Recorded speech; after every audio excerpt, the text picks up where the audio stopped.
Hey, everybody, and welcome back to Sovereign Lovestream. Hi, thank you for joining us this week. My name's Vanessa. And I'm Danny.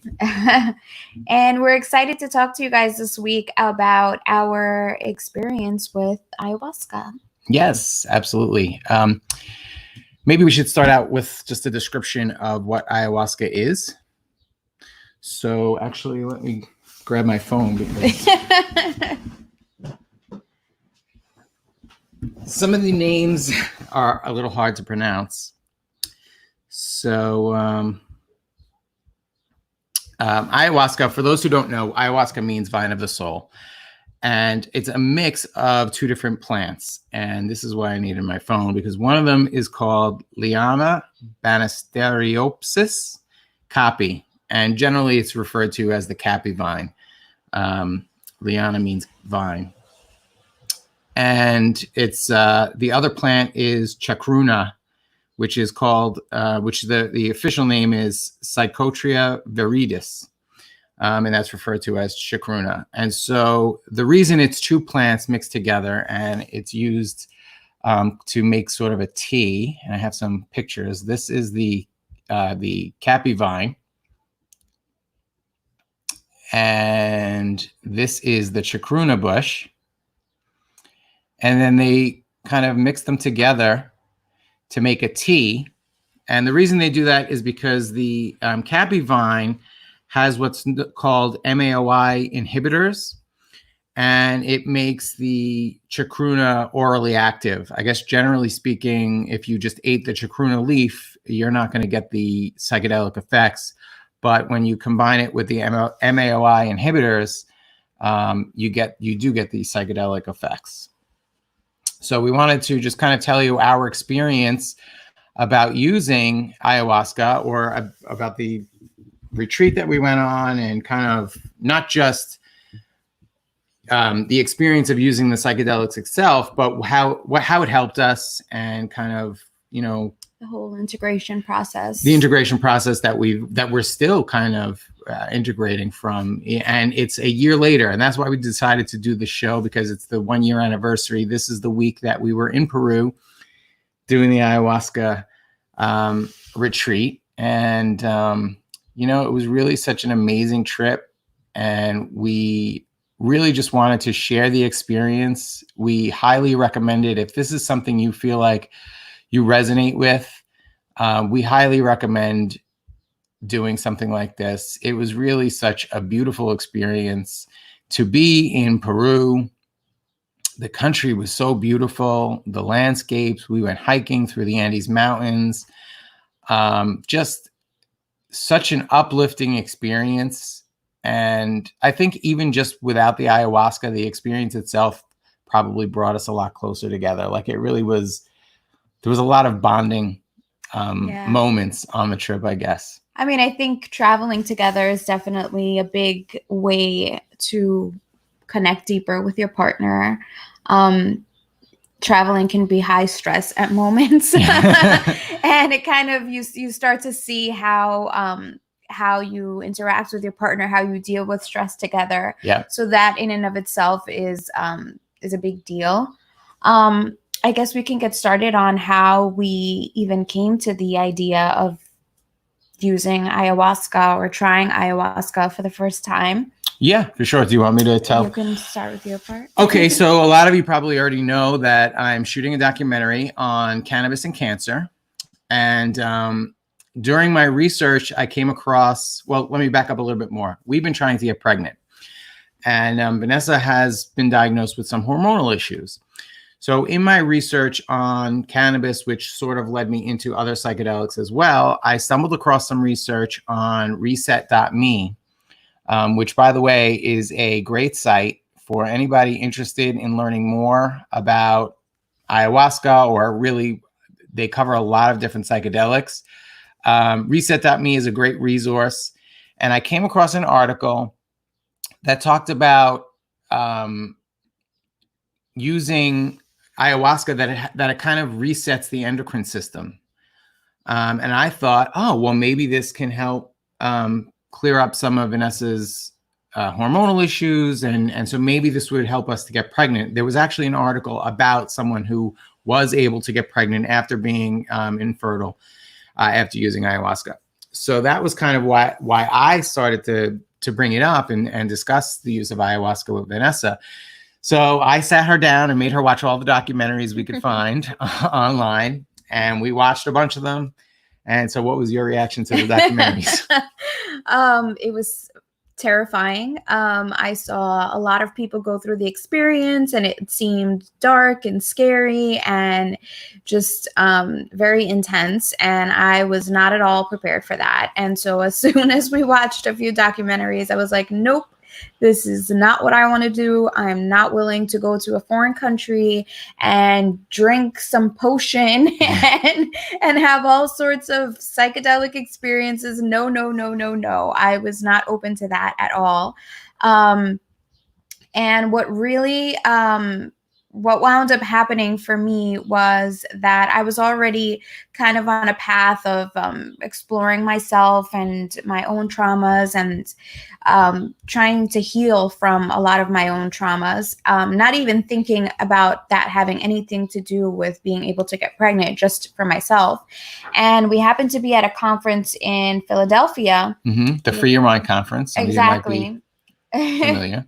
And I get very overwhelmed with people. I get tired of being around a lot of people. I'm an extreme empath. And after a few hours of being in at the conference, we decided to take a break. And, Danny was like, "Are you okay? Do you need to take a break?" I was like, "Yep, let's go back to our hotel room and relax for a little bit."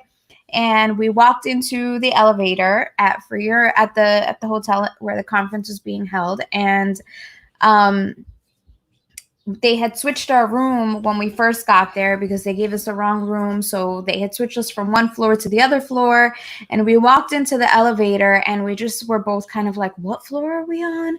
Is it the third floor or the fourth floor? And we were just so confused. We didn't know which button to press.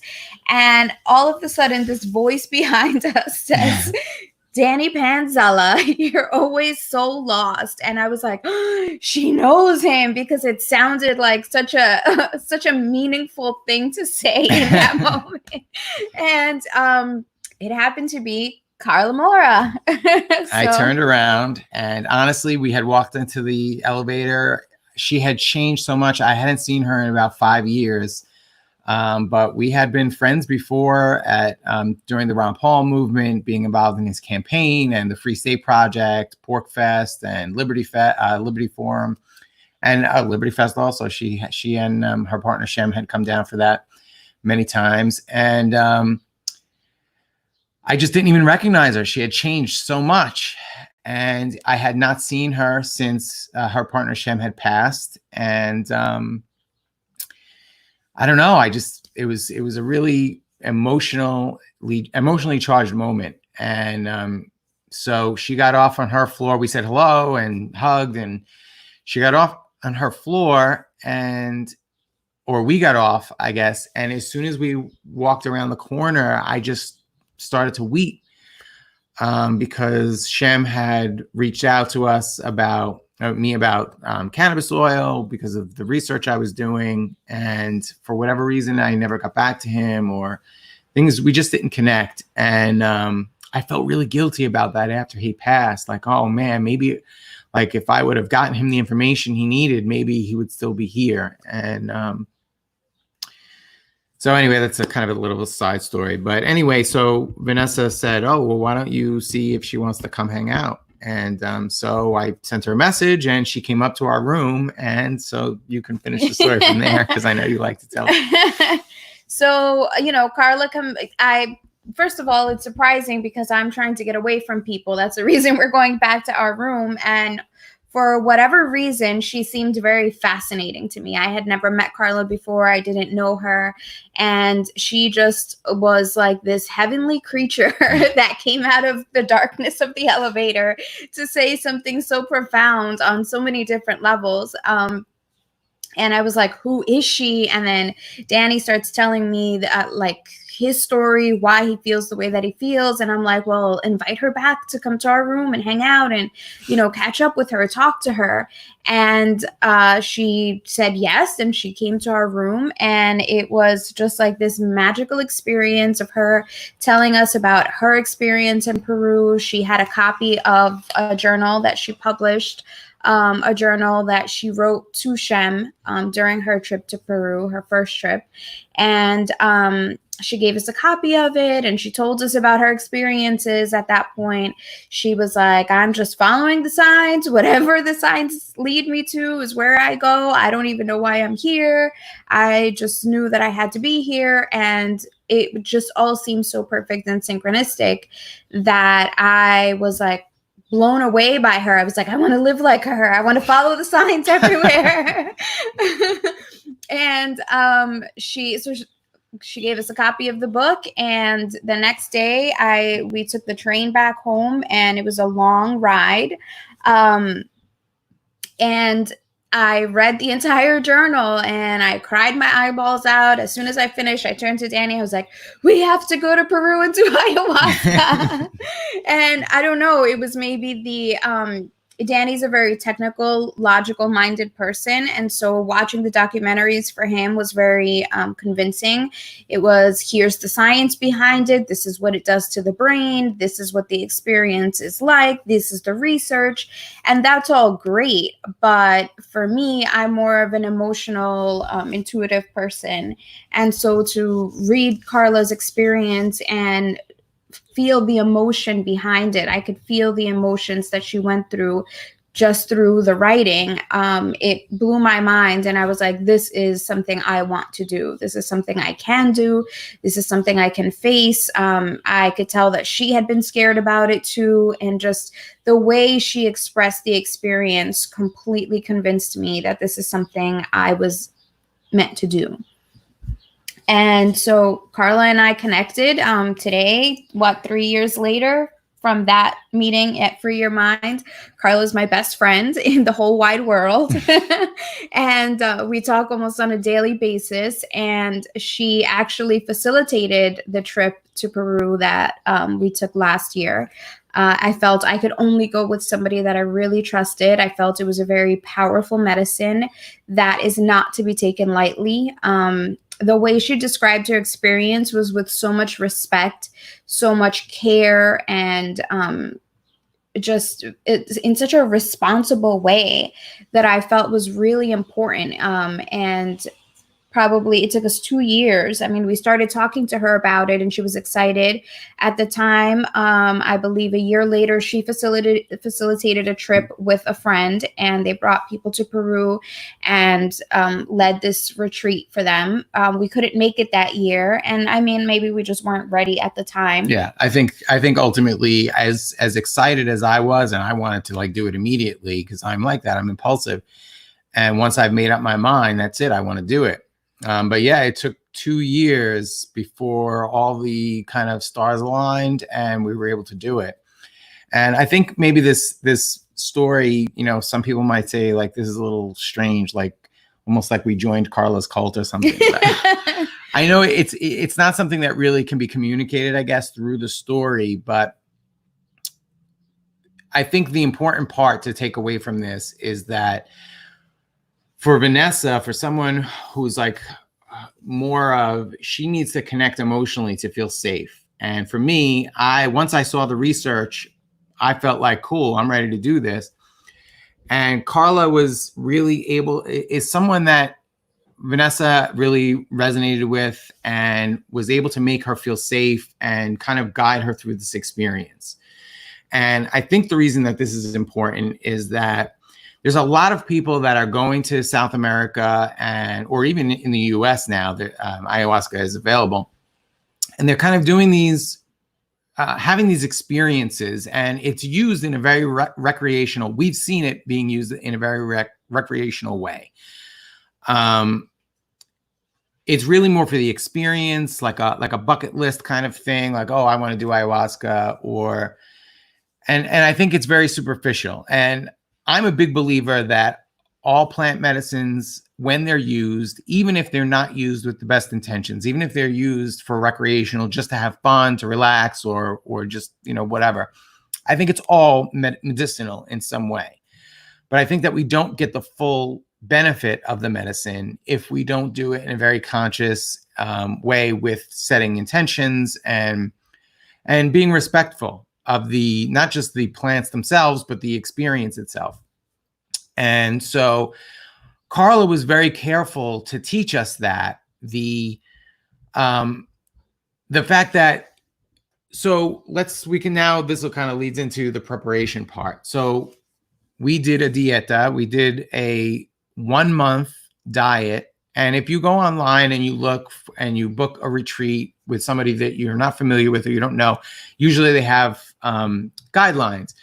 Do a fast for a week, or only eat vegan, or only eat vegetarian for a week before. Don't eat chocolate. Don't have sex. There's different things. Well, we did it for a month. Carla required the people going on her trip, not required like it was forced, but this was her suggestion, her very her suggestion that she put a lot of emphasis on. So we ate raw vegan for 1 month. We abstained from sex. We just tried to be in more of a meditative kind of attitude, not like all the time, but just kind of being very conscious about the things we were doing. Oh, no alcohol, especially, which at the time we were still drinking. And honestly, after doing ayahuasca, we haven't drank since then. We've just decided that it's not a part of our life, and it's not something we even enjoy really doing. And we tried. We used to go to our favorite Mexican place and have margaritas. And the first time we tried after doing the ayahuasca, it tasted like drinking rubbing alcohol. And they were delicious margaritas. We couldn't even finish them that night. No, yeah, it was just weird. That's a side note. Yeah, I think one of the things that Carla that I love about what Carla did is that all of the people that she spoke with, all of the people that came on the retreat, had some sort of relationship with her in a way where she was already helping, I guess, prepare for this type of experience. With me, we had been in contact for almost 2 years before the trip, and I was doing a lot of work with her, following her advice, following the tips that she was sharing, mindfulness, about, being in the present moment, facing the things that I was really feeling. At the time, Danny and I were struggling a lot with our relationship, and there were times that I would call her crying or text her and tell her, this is happening, I can't believe it, I'm really upset. And she would say, it would have been very easy for her to say, yeah, well, Danny's being a jerk right now, or Danny's like, and I was at many times. And I guess I felt that I could talk to her about what was happening because she knew him, and she's the type of person that she loves everybody unconditionally. And so I could speak to her, tell her what was going on, and she wouldn't judge him. Like, I knew that afterwards we could all hang out, and it wasn't like Carla was going to be sitting there being like, well, Danny was really a jerk to her last month when I was talking to her. That wasn't the case. And she would always have me face what was triggering, like, what about this behavior is triggering you? What about this behavior? What is this bringing up about you? What does it make you feel about your childhood? What insecurity is this triggering? And it made me look at myself a lot. I did intense work probably for a year before the trip. And I don't know how much work everybody else that went on the trip did, but I was so close to Carla that I was, I think, practicing for this trip way before we even started the 30-day. But yeah, we did the 30-day dieta. It was no meat, no spices, no alcohol, no sex. And, just as you think about what you consume physically, like foods, drinks, it's also what you consume with what you're watching, what you're reading, where your attention is focused. And so we had those 30 days that really gave us a taste for something different. And what it does really is when you're eating spicy things, when you're eating when you're consuming drugs, when you're consuming alcohol, it's activating all of your many other senses. And by eliminating all of those things, you're kind of forced to be in that place in that moment. If you're eating food that doesn't contain spices, you're forced to find the flavor in whatever it is that you're already eating. So there's a little bit more of an attention to the minor details, and I think that's part of the preparation for the trip. Yeah, it's kind of like part of quieting your mind. Yeah. To be so that you can observe what's happening in that moment, and just be more mindful, more aware of what's going on. And I think kind of the overall theme of what we're trying to say here is that mentorship is, and I mean, because you don't necessarily need a mentor. I think it's certainly easier to learn these techniques from somebody who's already gone through it and can teach you these things. You don't need a mentor. And honestly, you probably don't even need the plant medicine itself. I mean, monks and heavy meditators have been doing this type of work, and they can have psychedelic experiences. Lisette, I asked the question earlier, can you have like a spiritual experience like this without plant medicine? Yes, I think you absolutely can. I mean, I've been having spiritual experiences since I'm young. And it's only recently that I've been using plant medicine. So yeah, I think it's absolutely possible to be able to look within yourself and use meditation. There's psychotropic breathing exercises you can do. There's many other ways. And I think it's about what resonates with you, what you feel drawn to. I've been drawn to use plant medicines, and I feel like it's something I resonate with. And I think I'm getting to a place where like we also do mushroom ceremonies, and we're getting to the place where we don't really do them too much anymore. I think we've kind of in a way maybe graduated past that, where we don't need the psychedelics as much to be able to look inside, because the psychedelics really teach you. And if you continue to practice those things, you won't need the actual substances anymore, because you learn the techniques. You kind of learn the spirit, or Carla would say the energy of it. You learn kind of the way to feel through a challenge, or to recognize when something triggers you. Oh, wait, that's because this reminds me of that time when I was a kid and my mom screamed at me, or my dad said that thing to me. It's triggering that memory when you said that to me. And I can remember it, and no longer, like, I don't need a psychedelic experience to be able to figure that out. Now I kind of learned how to do it on my own.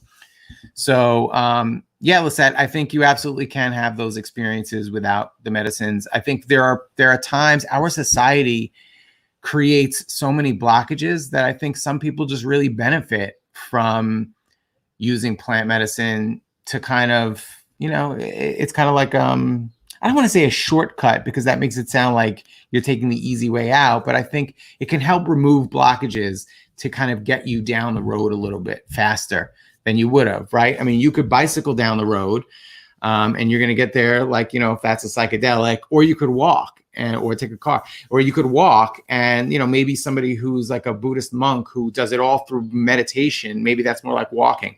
It's a slower path. It takes longer to get there. You don't have to, we don't all have the privilege or the ability to isolate ourselves in a monastery in Tibet, right? To be able to meditate through all these problems. So I think in modern society, we can use these tools to take a break and to reconnect, especially I think those of us that live in big cities that don't have as much access to nature. Nature is so important for this type of connection. Yeah.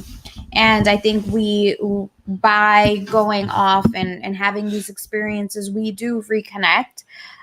One of the things that I looking back at our experience, one of the first things that we did, the day after we arrived, the day we arrived, we opened the ceremony as a group. Mm-hmm. And we just kind of all sat together in ceremony, and Carla drummed for us, asked us to set intentions. We kind of all had a moment to sort of meditate and think about what we wanted from this trip. And I think that was really important, to go in with a set intention, to say, I'm here. I'm on this trip, I'm doing this, having this experience for this particular reason, and it was important. I think it was beautiful. It set the tone for the whole 10-day trip. The next day, we had an experience with Wachuma, which is a cactus. Yep. And before, we were taken to the shaman's house, and we did a lemongrass purge there. Mm-hmm. We basically had to throw everything up. It was. We drank literally like a gallon of lemongrass tea, and after like just straight, almost chugging it straight, and it just pulls all this stuff. I guess.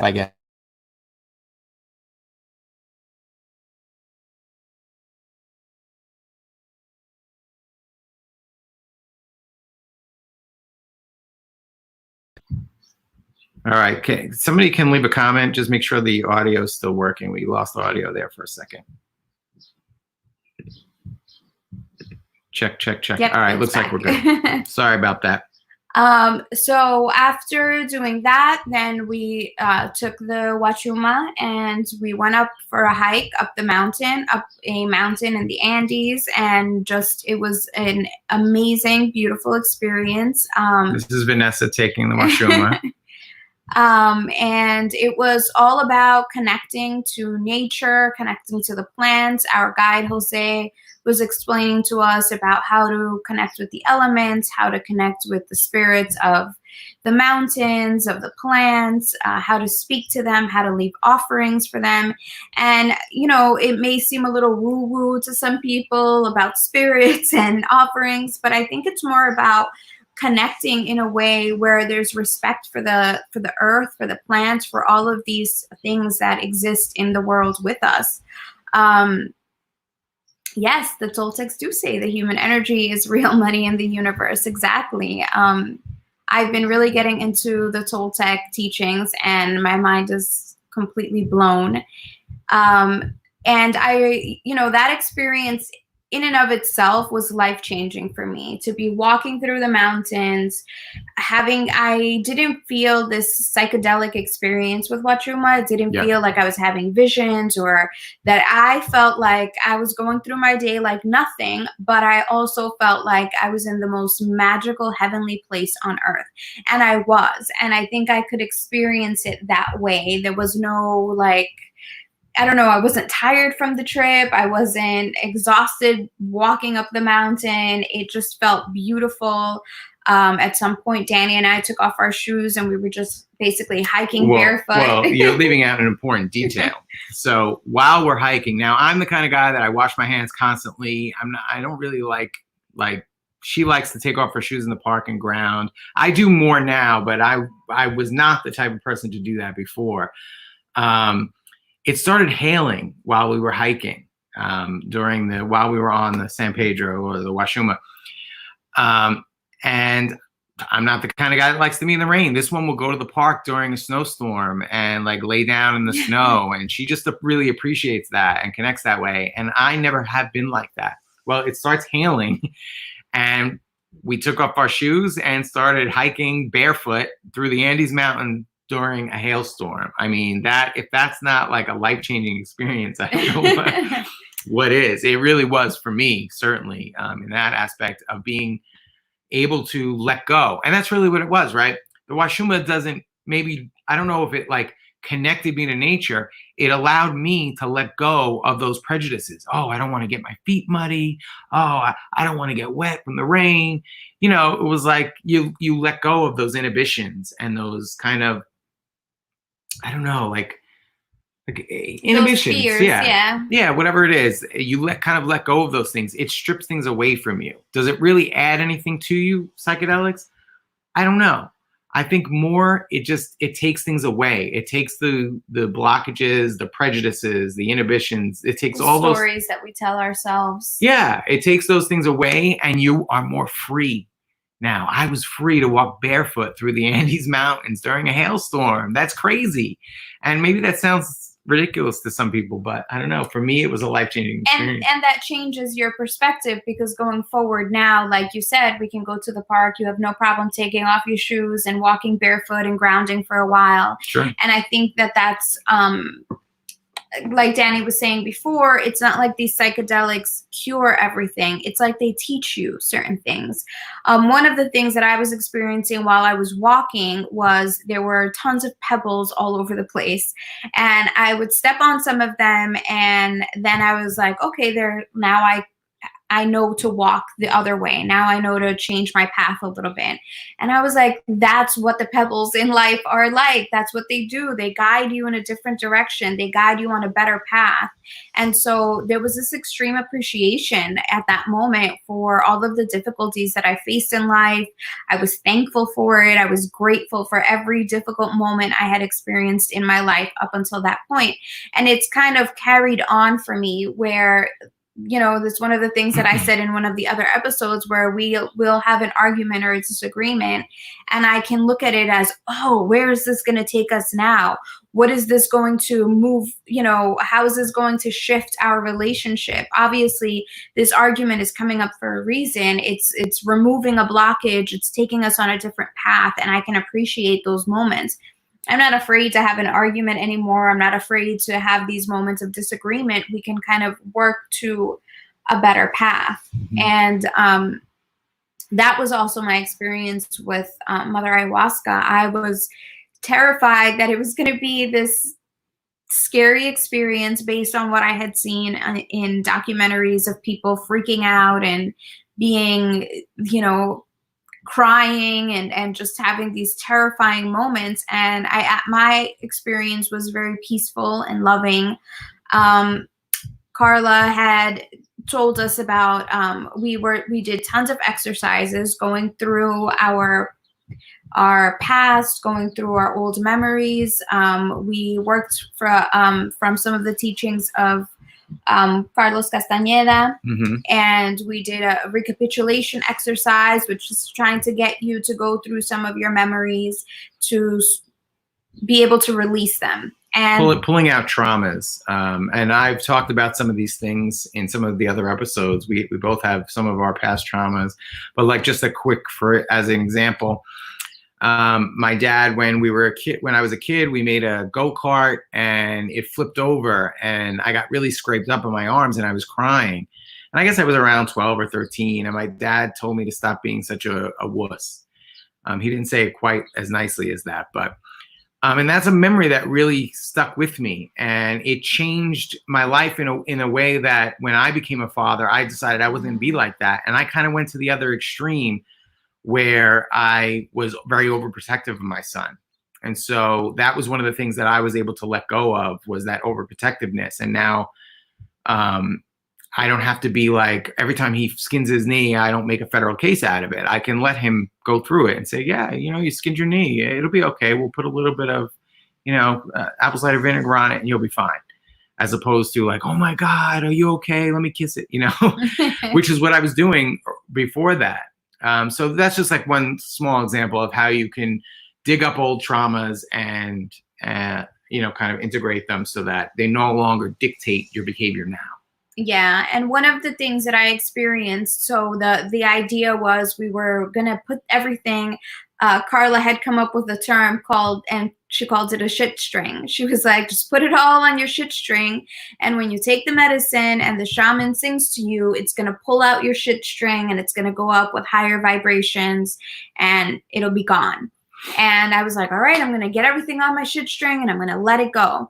And as I was sitting in this ceremony and I was thinking about releasing all of these things, it actually kind of hurt to say that it was the shit string. I was like, no, these are experiences that shaped me as a human being. These are things that changed my life, that took me on a different path, and I appreciate them, and I'm going to release them, but not as this is garbage that I want to let go of. I simply, in that state, in that moment, it was like I was lifting these things and then just offering them up and saying, Mother Ayahuasca, I am giving this back to you, and I thank you for allowing me to carry it. I don't wish to carry this burden anymore. I don't wish to carry these experiences or this pain, and I am giving it back to you, and I thank you. And I released it in that way, and it changed the way I look at things now. And, you know, going back to what you were saying, it kind of gives you a model for how to work through things going forward. So for me, I can have these experiences that might be unpleasant or difficult or frustrating at times, and I can remember it's not a shit string, it's an offering that, you know, it's a lesson, it's something that I can appreciate, and then just let go. One of the things that's happened to me since coming back, and, you know, it's a year later, and it's like, you know, this is a sort of where are they now episode, like, what happened to us? It's a year later, and I think we're still integrating some of this stuff. I mean, when I realized that it was a year ago, I was like, how could it be a year ago? It feels like we just came back from Peru. It feels like we just had this experience. We're still integrating some of those lessons. I still find moments where I'm like, oh, this is exactly what we were preparing for when we were in Peru. Lately, I've been having a lot of lucid dreams, and I realized that what my dreams are showing me is kind of how to be in certain situations where I can observe what's happening and not have a reaction, not have an emotional reaction. And that brings me to a place now in real life where I'm not dreaming, where I can have that same, like, wait a minute, I know how to step back and not have an emotional reaction to this and just observe the situation and make a decision from a place where it's not an emotional decision. And I think as a society today, a lot of us make emotional decisions. We have emotional reactions. We freak out, and it's like, I don't like this, I don't want it. And we throw temper tantrums. And I think that one of the major things that I took from that experience in Peru was kind of observing things, appreciating all of the experiences, and just accepting it for what it is. If we just observe that this is just an experience, it's not the end of the world. I'm not going to, you know, have, you know, it's not going to ruin my life. It's easier to make more conscious decisions going forward. Yeah, absolutely. I don't even know if I could add anything to that. That was beautifully said. The one thing I would like to say is, in reference to Mother Ayahuasca, or I don't think we should get bogged down with kind of like, oh, is that a real spirit? Or, you know, I think it's whatever, it doesn't really matter. It's whatever your belief system is. So whether it's Mother Earth, Mother Gaia, Mother Ayahuasca, God the Father, Jesus, Buddha, whatever your belief system is, or just love in general, whether you choose to anthropomorphize it or not. I think it's the step of you going through that and loving it, right? Loving yourself. Me saying, I've been a real, like Vanessa mentioned earlier, she was calling Carla crying over me being a jerk. I can look back on myself 2 years ago, 5 years ago, 10 years ago, and say, wow, I really did some messed up things. I did some really toxic behaviors, but you know what? I was in pain. I can see now that 2011 Danny was an angry activist screaming at people in their faces, trying to convince them that the New World Order was going to take over, and that, you know, we needed to wake up and fight the New World Order so that we could stay free. And you know what? I can say, you know, I don't agree with that anymore. I don't think, obviously, screaming in somebody's face is not a very productive way of convincing them. So, but I can still love that Danny and say, you know what, he was trying to do the best he could at that moment. You know, that's all I knew back then. You know, I had just woken up and I was having an emotional reaction to it. Or maybe not 2011, but earlier, whatever. The point is that I can look back and love the me that made those mistakes and say, I forgive you for making those mistakes, because in that moment, that's where your consciousness was. And whether it was God that helped me or just love flowing through me that changed me, you know, does it really matter? The bottom line is that I'm a better person. I'm a more loving person. I allow love to flow through me. And I feel like that's the important part. I think that's where God reveals them himself, itself, whatever it is to you, is when you allow that love to flow through you. And that's really what changes you. Yeah, I think that, like I said, we're just integrating some of this stuff. It's not, you know, we have shared about our experiences and how much it's changed us, but it's also continuing to change us. And I don't think that it's a thing that happens overnight, a thing that, you know, boom, you sit with ayahuasca and tomorrow you're perfect, everything's great. No, we still have, you know, I do have emotional reactions at times. I do have moments of fear. I have moments of anxiety, and it's a matter of bringing those practices back into the moment of saying, all right, this is what's happening. Let me try to observe it. Let me try to use the tools that I learned in Peru, and allow myself to work through these issues. Yeah. And I think it's a lifelong process. I don't think that I can ever say I'm healed, I'm enlightened, I'm perfect now. Or, I mean, I am perfect in that this is where I'm meant to be right now. And I'm working through the things that, you know, need to be worked through. I'm releasing old traumas. I'm still recognizing things. I'm still recognizing where some of my traumas come from. There are moments where I finally identify them and I'm like, oh my God, that's where that came from. I see it now. I see all of the decisions I made because of this one particular trauma. And it's so life-changing and liberating. Yeah, because now it frees That's you. not us. Oh, well, sorry. Put on the wrong. That was our previous guest. But yeah, I absolutely think that it's a lifelong process, and it's exciting. We're still working on learning new techniques. I think it's really important to at times change the techniques, right? We had been working through so many things with therapy, reading, meditating, and then sometimes you have to change the energy of what you're working with. Somebody had asked before, is it possible to get to this without the plant medicines? And yeah, it is possible. But sometimes when you're stuck and you're using the same methods over and over and over and over again, and they don't work, you need to shift the energy a little bit, change it, and shake it up a little bit. And if that's with plant medicines, that's great. Some people can find it through other methods. I mean, I recently discovered the Wim Hof breathing exercises, and I think they're fantastic. I mean, I only discovered this last week, and I'm like, oh my God, this is so cool. I'm going to try it out. This is new for me, and perhaps it's a shift of energy. It's something new brought into the mix that will perhaps help me overcome some of the things that I'm still struggling with. Yeah. You know, we haven't even talked about the actual experience of taking the ayahuasca. No. For me, ayahuasca was not a very psychedelic experience. I know a lot of people in a lot of the documentaries I watched, a lot of people experienced a lot of visual, psychedelic effects. I didn't have that.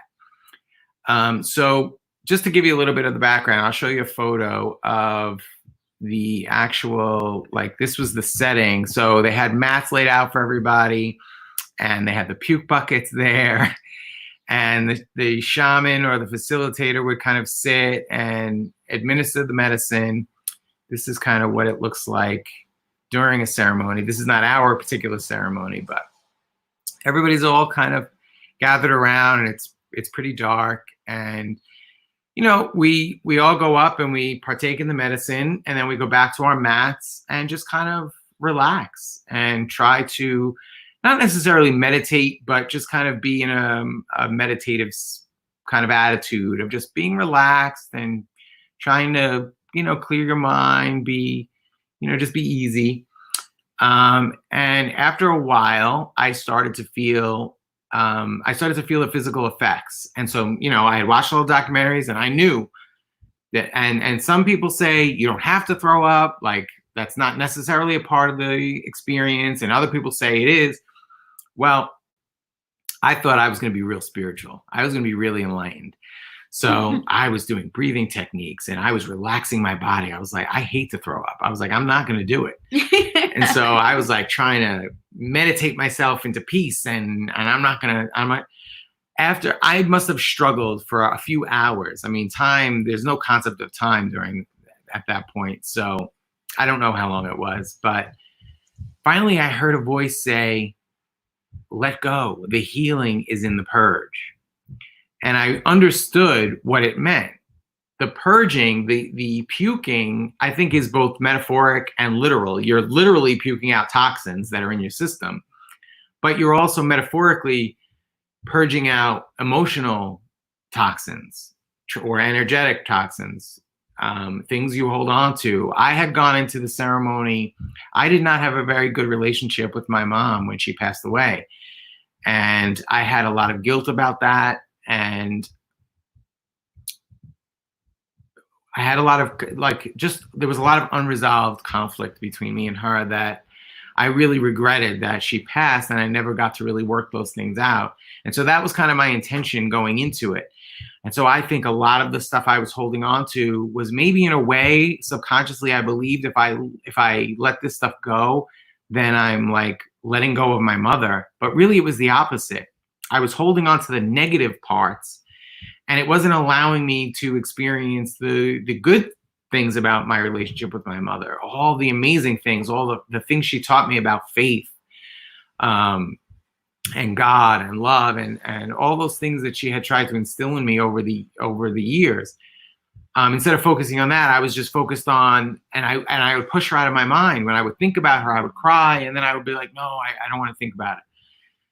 So anyway, I purged a lot of that stuff out finally. And when I let go and I just started puking it up, finally I felt better. And I understood. It was like a knowing, like this instantaneous like click in your it's probably really more in your spirit or your mind than really anything else. But I just understood that it was like letting go of the purging is where the healing is. That's what the voice said.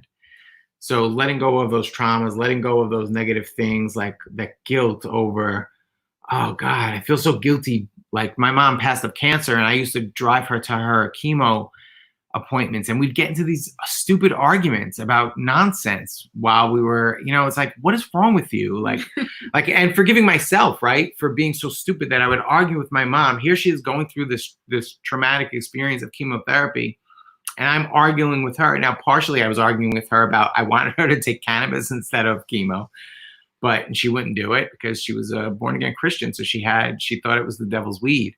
That was part of the arguing. So I guess I was able to forgive myself, because it's like, yeah, you meant well, but you shouldn't have let it become like an argument where you're draining what little energy she has by making her fight back with you. Anyway, that's a lot of the stuff that I released. That was my experience. It wasn't psychedelic. It was more like just sitting there having a conversation with myself. And part of the technique I learned was to treat my ego like a child, and to just say, you know what, I understand why you reacted that way. You felt scared, you felt hurt, whatever it is. So I forgive you for throwing that temper tantrum. And I feel like if you do that, if you treat your ego that way, it really helps to be able to forgive yourself and to love yourself. Yeah. What was your experience like? I mean, I talked a little bit about my experience when I was finally releasing things and letting them go. For me, they were all offerings back to Mother Earth, and I learned to say, I'm done carrying this. I think for a long time, I grew up in a very conservative household. My parents are Mexican. They're very old school Mexican, and it's always like, you get what you get and you don't get upset. You don't argue about it. This is your life. That's it. You don't ask for anything more. And I think to kind of be in that place and say, I'm done carrying this, when you're when you grow up in that kind of household, that kind of mentality, you don't ever say, I don't want to do this. It's your chore and you do it. It's your burden, you carry it. It's, you know, that's it. That's it. And there's some sort of nobility about it. You know, it's good. You're strong if you're willing to carry all of these things. But there comes a point where you can say, I don't want to carry this anymore. I don't have to carry it anymore. Just because it was presented to me doesn't mean I need to take it anymore. And, what's really funny is I think just a few weeks ago or a few days ago, I saw a post about ayahuasca somewhere on Facebook, and somebody was asking if it was common for women to break up with their boyfriends after doing ayahuasca. And a lot of people commented that they knew someone who went and did ayahuasca and came back and broke up with their boyfriend. And I was like, wow, I think, you know, for me, and I don't know if this is an experience that many other women had, for me, that was huge. Being able to say, I don't want to carry this anymore. This isn't the life that I want. I don't need to carry these burdens. I thank you for allowing me to have this experience, for teaching me perhaps that I am capable of carrying it, but I don't need to anymore, and that's okay.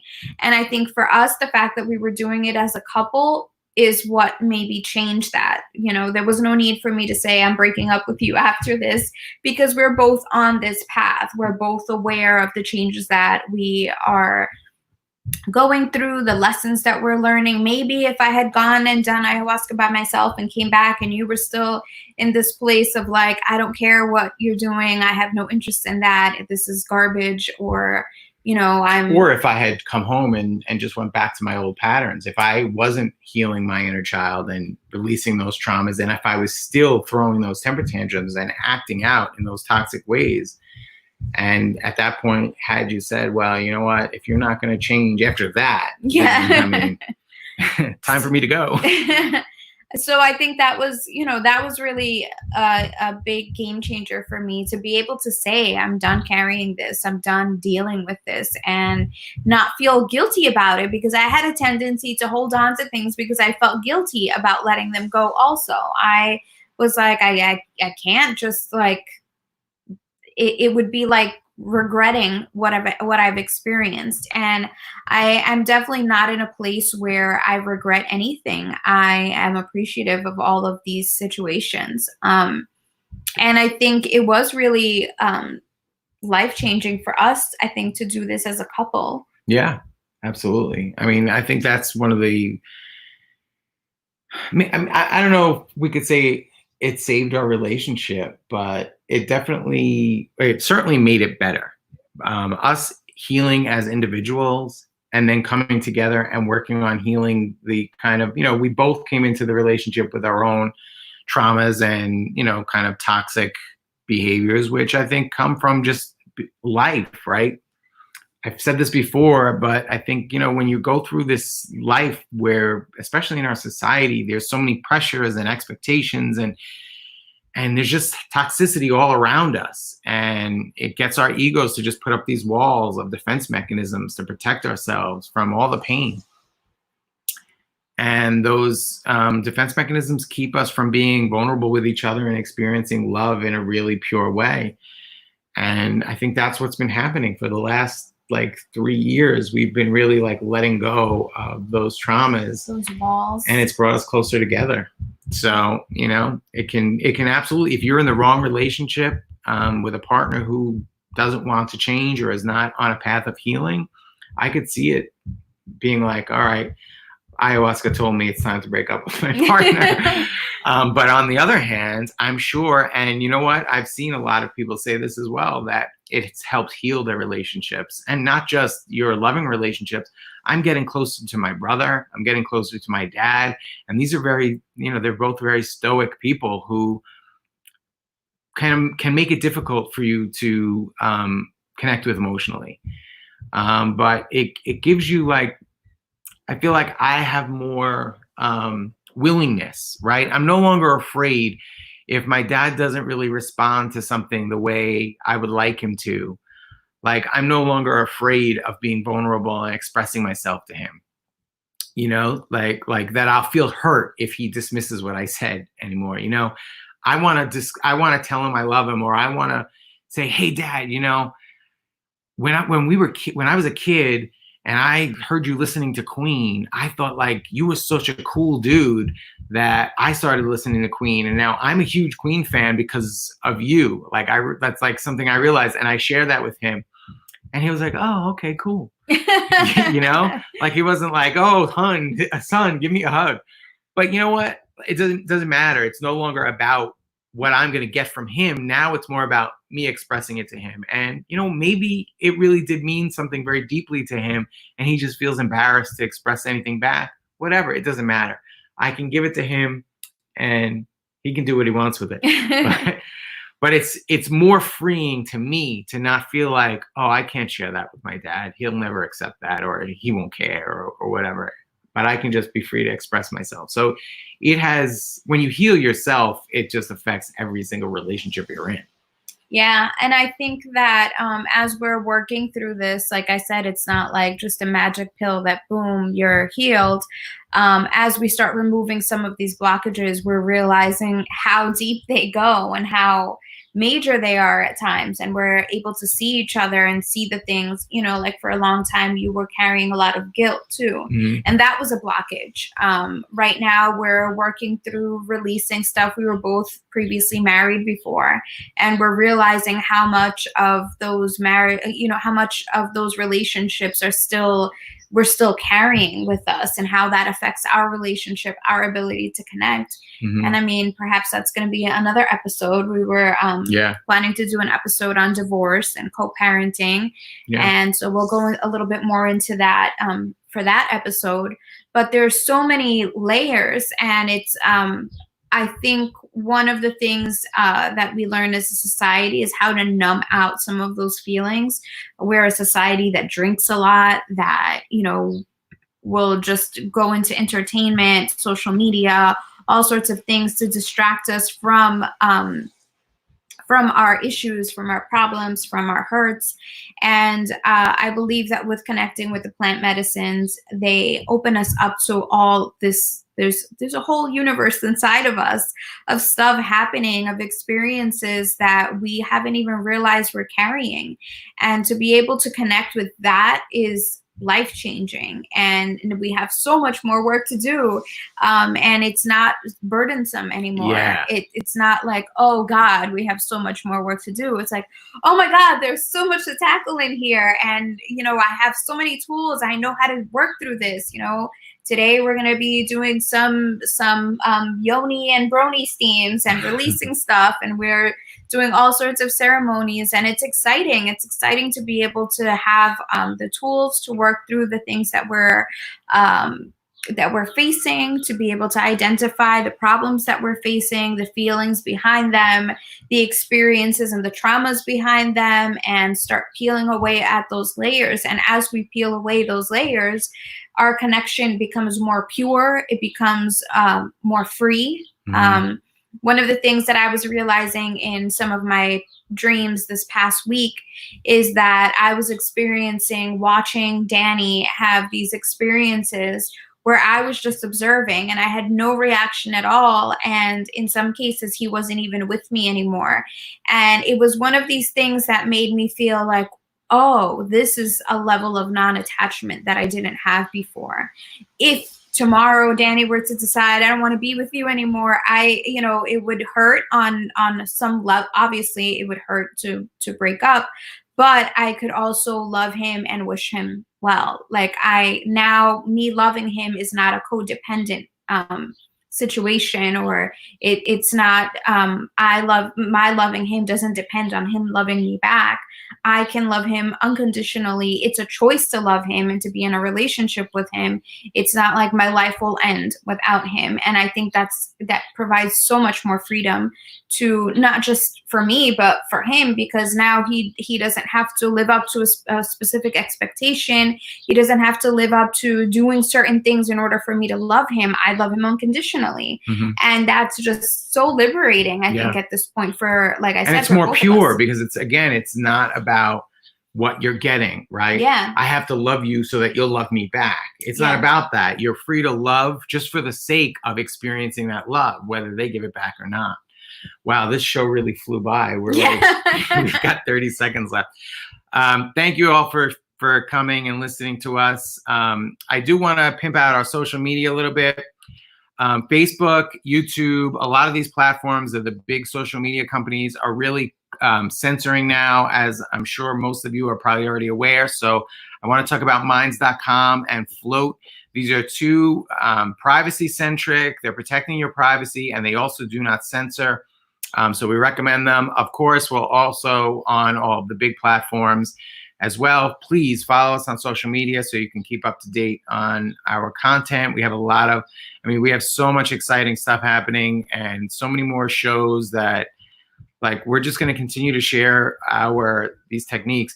Actually, one thing I want to mention before we end this episode is, even if you don't believe in the spiritual aspect of the things that we're talking about, a lot of these, we tend to kind of follow some of the traditional indigenous practices, also mixed with, Christianity and some other things. But even if you don't believe in any of those things, inherent in a lot of these ceremonies and rituals are